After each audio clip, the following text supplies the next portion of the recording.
Halo semuanya, selamat datang di Celah Media. Dan di video kali ini gue mau mengajak kalian buat bahas salah satu cerita tentang bangsawan wanita yang sangat kejam.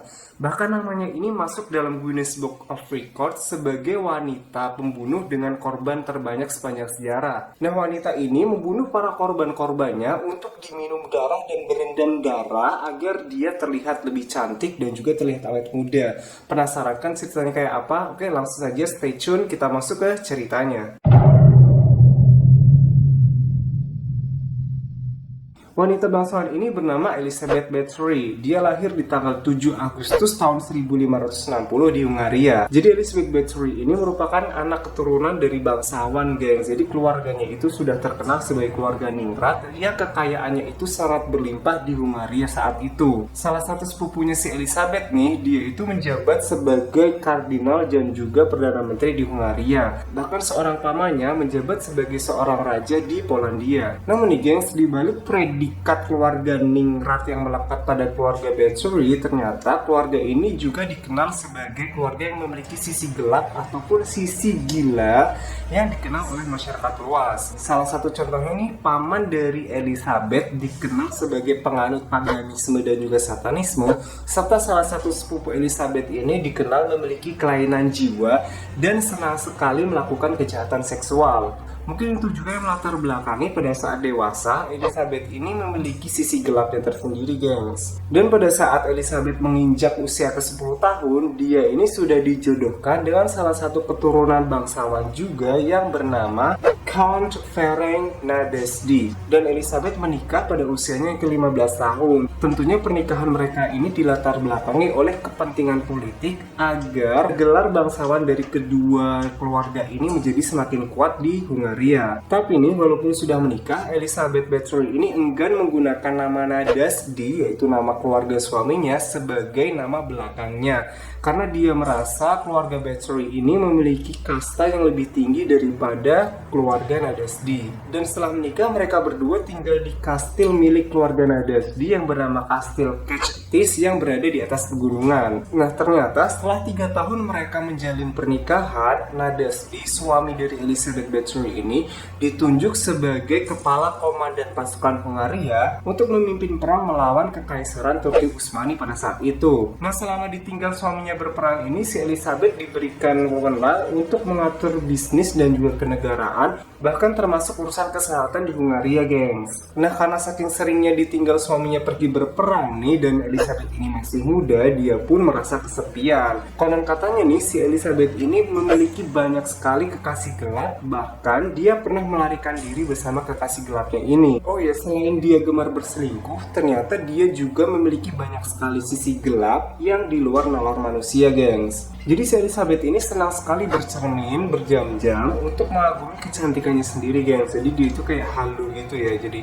kayak merasa dirinya itu adalah orang yang paling cantik sedunia. Dan dia sangat takut kehilangan kecantikannya tersebut, gengs. Jadi dia rela melakukan apa saja demi mempertahankan kecantikan yang dia punya, serta agar dia tetap terlihat awet muda. Nah, ternyata nih ada salah satu pelayan kepercayaannya si Elizabeth yang menganut aliran satanisme, dan dia sering sekali mendoktrin ataupun mempengaruhi Elizabeth dengan paham ataupun doktrin-doktrin dari satanisme. Karena Elizabeth ini dari kecil sudah familiar ya dengan paham-paham satanisme, dia pun akhirnya terpengaruh oleh si pelayannya ini, gengs. Hal itu membuat Elizabeth Bathory ini menyenangi kegiatan-kegiatan seksual melalui penyiksaan-penyiksaan terhadap pelayan-pelayan yang masih muda. Jadi dia itu kayak semacam memiliki fetis terhadap penyiksaan ya. Semakin dia melihat penyiksaan, dia akan semakin lebih bergairah, kayak ala-ala film 50 Shades of Grey gitulah ya. Nah, semenjak itu Kastil Kectis ini menjadi pusat teror dan juga pusat penyiksaan terhadap pelayan-pelayan yang masih muda dengan berbagai bentuk penyiksaan seperti ditelanjangi, diikat, dicambuk, terus dipukul menggunakan benda dan lain sebagainya. Dan dalam melakukan aksinya itu, Elizabeth ini ini dibantu oleh 4 pelayan kepercayaannya yang bernama Dorca, Ilona, Johannes, dan juga Anna. Nah, pada tahun 1600, suami dari Elizabeth yaitu Nadasdi ini meninggal dunia dikarenakan sakit. Namun beberapa sumber juga ada yang mengatakan kalau dia meninggal gara-gara pergi berperang. Jadi ada 2 sumber ya. Ada yang mengatakan dia sakit, ada juga yang mengatakan dia meninggal karena pergi berperang. Nah, setelah suaminya meninggal nih, Elizabeth ini bukannya tobat, malah dia melakukan aksi-aksi yang lebih gila lagi kepada pelayan-pelayan yang masih muda, gengs. Jadi saat itu terdapat salah satu pelayan muda yang ditugaskan untuk menyisir rambut Elizabeth, dan secara tidak sengaja pelayan muda itu menarik rambut Elizabeth terlalu keras, gengs. Hal itu membuat Elizabeth ini naik pitam dan memukul pelayan muda tersebut hingga mengeluarkan darah pada hidungnya. Dan darah dari pelayan muda tersebut ternyata menempel pada tangan Elizabeth. Elizabeth pun mencicipi darah tersebut dengan cara menjilatnya, dan pada saat dia bercermin nih, dia merasa menjadi semakin lebih cantik, auranya lebih terpancar semenjak dia menjilat dari darah gadis tersebut. Nah, dari situ dia semakin percaya kalau darah gadis muda yang masih perawan ini bisa memancarkan kecantikan dan juga memancarkan aura dia agar dia tetap terlihat cantik dan juga awet muda. Sehingga setelah dia menampar gadis itu, dia pun langsung membunuhnya dengan cara disiksa,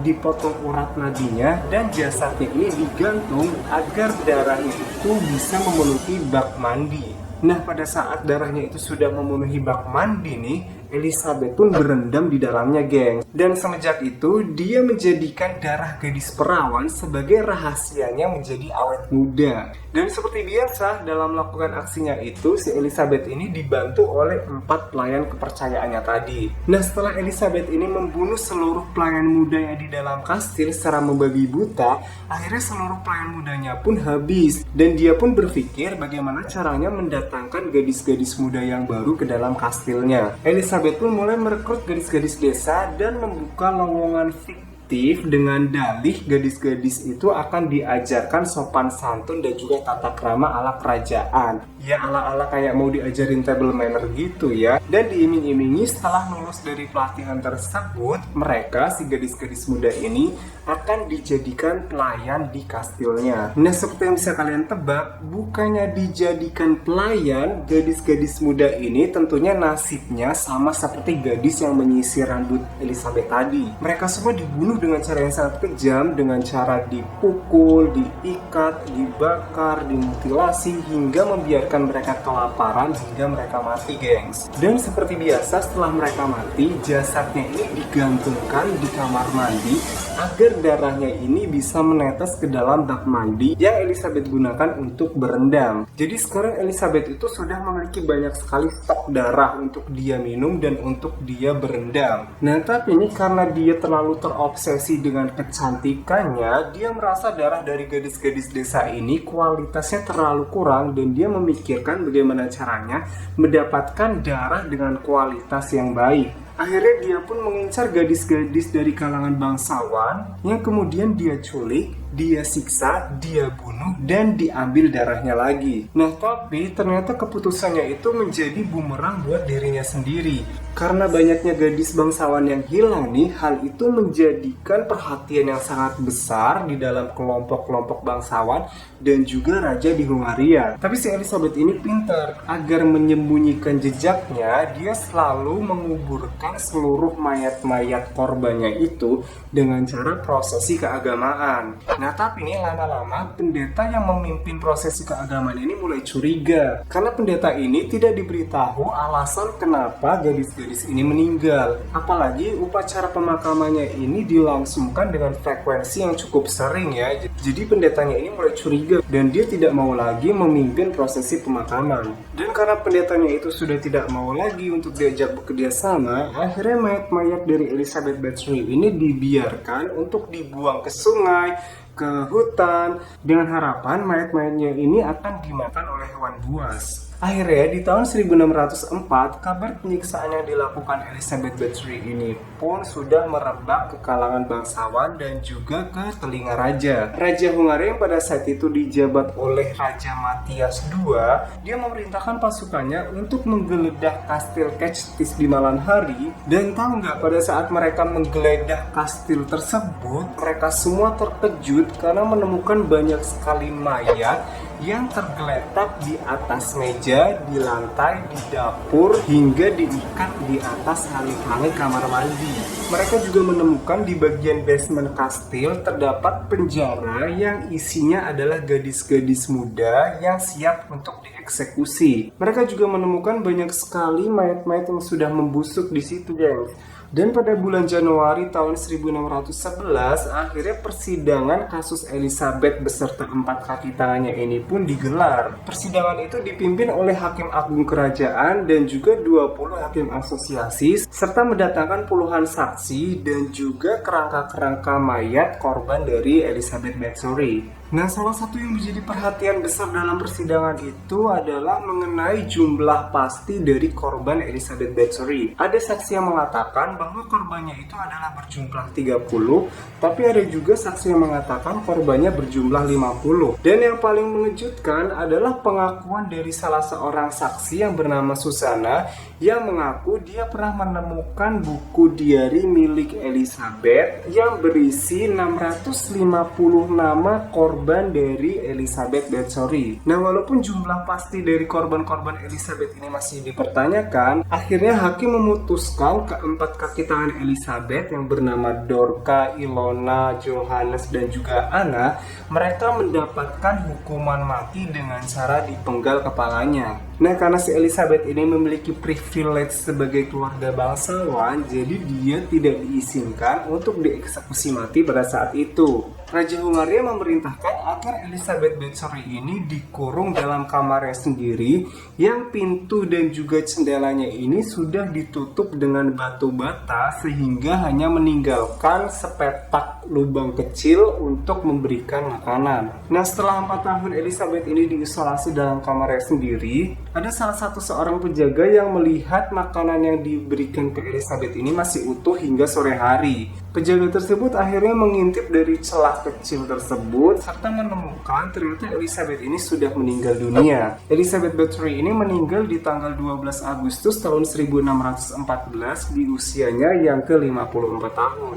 Nah, begitulah cerita Elizabeth Bathory sebagai bangsawan wanita yang sangat kejam, di mana dia telah membunuh banyak sekali gadis-gadis muda agar dia bisa meminum darah dan berendam pada darah gadis-gadis muda itu, gengs. Nah, mungkin cukup sekian dulu video kali ini. Gue ucapin terima kasih banget buat kalian semua yang sudah menonton. Dan jangan lupa klik subscribe dan juga klik tombol notifikasinya biar kalian semua gak ketinggalan info dan juga cerita-cerita seru di channel HMedia ini. Oke, terima kasih banyak. Sampai jumpa di video selanjutnya dan jangan lupa subscribe. Bye-bye.